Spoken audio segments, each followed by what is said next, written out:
Dear parents, आप अपने बच्चों की सुप्रीम अथॉरिटी हैं। आप जो कहते हो, जो सोचते हो, उस बात को बच्चे मानते हैं। दुनिया उनके बारे में क्या सोचती है, उनके बारे में क्या बोलती है, उन पर कोई भी फर्क नहीं पड़ता है। लेकिन आप जो बोलते हो उस बात का सीधा प्रभाव पड़ता है। डियर फ्रेंड्स, इस तरह की वीडियो मैं कभी नहीं बनाता, लेकिन मेरी YouTube चैनल की बहुत सारी वीडियोस पर बच्चों ने इतने पेनफुल कमेंट्स किए हैं कि मजबूर होकर मुझे इस वीडियो को बनाना पड़ा। मैं आप सभी से रिक्वेस्ट करता हूं कि प्लीज इस वीडियो के एक एक शब्द को कई बार सुनें और सोचें कि आखिर क्यों कुछ पेरेंट्स अपने ही बच्चों के साथ ऐसा व्यवहार करते हैं, और कहीं मैं आपसे कहना चाहता हूं, और कहीं आप उनमें से एक तो नहीं है। फ्रेंड्स, इस वीडियो को बनाने का पर्पस केवल यह है कि अगर कुछ पेरेंट्स अनजाने में ऐसा व्यवहार कर रहे हैं जो बच्चों को अंदर तक तोड़ के रख देता है, तो वो अपने अंदर इंप्रूवमेंट लाएं। प्लीज वीडियो को आगे सुने। कुछ बेटे, कुछ बेटियां आपसे कुछ कहना चाहते हैं। बच्चों के कमेंट्स अभी बताता हूं, उससे पहले आपका बेटा, आपकी बेटी आपसे कुछ कहना चाहते हैं। कई बार अकेले में मम्मी अक्सर मुझको ये ख्याल आता है, कल अगर मैं ना रहूं तो किसी को क्या कोई फर्क पड़ेगा। हर समय फोन पर लगा रहता हूं, क्या करूं जब कोई मिलता ही नहीं। जब सर उठाकर देखता हूं पापा आप भी बिजी हैं और मम्मी भी बिजी हैं। फोन ही मेरा सहारा है जीने का एक, आपके पास तो समय ही नहीं है। डियर मम्मी, डियर पापा, आज कुछ कहना चाहती हूँ। बहुत दिनों से सोच रही थी, पर सोचा कह ही देती हूँ, सुन लेना। मैं जानता हूं मेरी बातों से आपका समय बर्बाद होगा, पर आज बस थोड़ा वक्त निकाल लेना। आज इत्मीनान से बैठकर मेरी बातों को सुन लेना। पापा आपके सामने खुश रहने की और एक्टिंग अब नहीं हो पाएगी। ये मेरी जिंदगी है, मेरी फीलिंग्स, मेरी इमोशंस हैं, जिसका आप पर कोई फर्क नहीं पड़ता। और लोग क्या कहेंगे इससे मुझ पर कोई फर्क नहीं पड़ता। पर हाँ पापा, आप क्या कहते हो उससे मुझ पर बहुत फर्क पड़ता है। बहुत सोचती हूँ कि ना सोचूं, पर काश एक बात आप सुन पाते।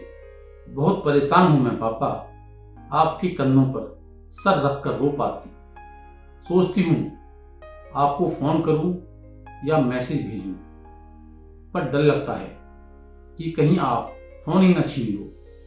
बचपन में आपने बहुत परेशानियां झेली है ना पापा, कितनी बार इससे मेरा कंपेयर करोगे।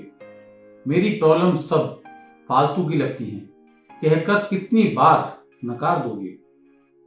मैंने तो केवल एक ही बात बताने से मना किया था ना, पर पापा दूसरी बार नहीं पूछोगे। जानती हूँ आपको थोड़ा ईगो हर्ट जरूर होगा, पर मम्मी इस जनरेशन गैप को समझने में आपको थोड़ा वक्त तो लगेगा।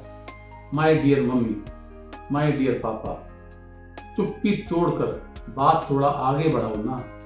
मैं तो सब कुछ करने के लिए तैयार हूँ, पर पहला कदम रखकर मेरे कमरे की चौखट पर आओ ना, मेरे दरवाजे को खटखटाओ ना। भले ही समझने के लिए थोड़ा वक्त ले लेना, पर इत्मीनान से आज पापा मेरी बात सुन लेना। सुन लेना मम्मी जब मैं कहूँ मेरा मन नहीं है। सुन लेना पापा जब मैं थोड़ी सी भी बेमतलब की बात पर भी रो पड़ूं, और मत कहना कि मैं बहुत सेंसिटिव हूं।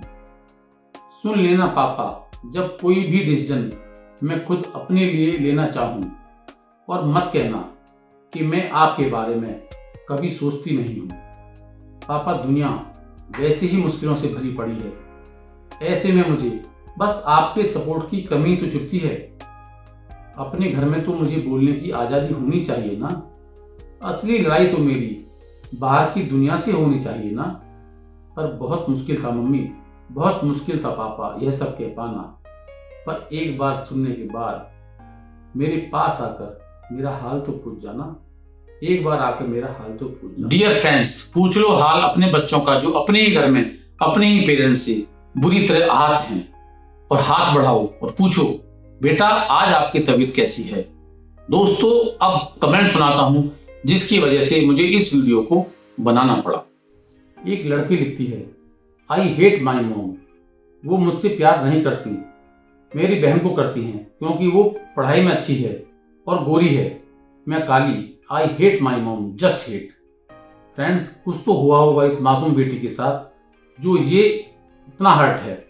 कोई अपनी मदर से हेट नहीं करता। एक बच्चा लिखता है, पेरेंट्स भगवान नहीं होते। वो कहता है, आई रिपीट अगेन, पेरेंट्स भगवान नहीं होते। बच्चों के बीच आपसी दुश्मनी पेरेंट्स की फेवरिज्म की नतीजा है। वो गलतियां करते हैं और उसका उनको भुगतना पड़ेगा। दोस्तों, कुछ तो हुआ होगा इस मासूम बेटी के साथ जो ये सब इतना हर्ट है। कोई अपनी मदर से ऐसे हिट नहीं करता। दोस्तों, अपने पेरेंट्स के कंपैरिजन करने की वजह से एक बच्चा लिखता है, कभी कभी मुझे लगता है कि मैं इस दुनिया में आया ही क्यों हूं, इतना परेशान अपने ही पेरेंट्स से। एक बच्चा लिखता है, एक दिन पेरेंट्स मुझको खो देंगे। I just wanted to donate my life to someone who need and wanted to rest in piece.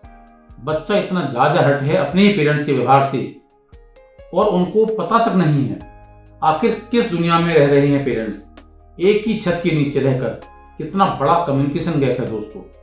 एक मासूम बेटी लिखती है, actually sir, my mother and father loves their second daughter. और मम्मा तो पार्शलिटी करती ही थी, अब पापा भी करते हैं। They both only love her, just feel Elon.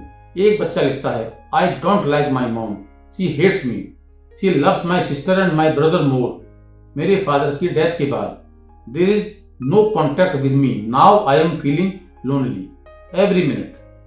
I have 2 children but I am feeling alone. My sister brother also mom side. I hate my mom. Dear parents, ये केवल कुछ कमेंट्स हैं जो मैंने आपको पढ़कर बताए हैं। सारे कमेंट्स ना मैं पढ़ सकता हूं और ना मैं आपको बता सकता हूं, इतने पेनफुल कमेंट्स हैं। आप समझ सकते हो कि अपने ही पेरेंट्स से बच्चे कितने ज्यादा हर्ट हैं। कोई बच्चा लिखता है कि मैं इस दुनिया में ही क्यों आया। कोई लिखता है कि पेरेंट्स मुझको खो देंगे। कोई लिखता है कि आई हेट माई मॉम। कोई लिखता है पेरेंट्स आर नॉट गॉड। दोस्तों, पेरेंट्स के बारे में कोई बच्चा ऐसे कैसे लिख सकता है? तो आप समझिए कि उनके पेन का लेवल क्या होगा कि उन्होंने इतने पेनफुल कमेंट्स लिखकर अपनी अंदर से कुछ ना कुछ एंजाइटी को दूर करने की कोशिश की है। मैं जो कर सकता था मैंने उनके साथ वो किया है, लिखकर किया है, बार बार उनसे बोला है और उनको जो मैं कर सकता था मैंने किया है। लेकिन जो पेरेंट्स बच्चों के साथ कर सकते हैं अपने वर्ड से, अपने व्यवहार से, वो दुनिया में कोई नहीं कर सकता। पेरेंट्स जितना प्यार भी दुनिया में कोई नहीं कर सकता। मैं जानता हूं कि आप भी अनजाने में ऐसा कर रहे होंगे, लेकिन प्लीज वर्ड्स और व्यवहार ऐसा रखें कि बच्चे खुश रह सकें और अपनी जिंदगी को खुशी से जी सकें।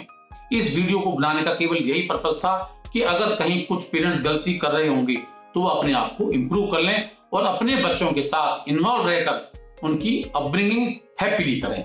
धन्यवाद।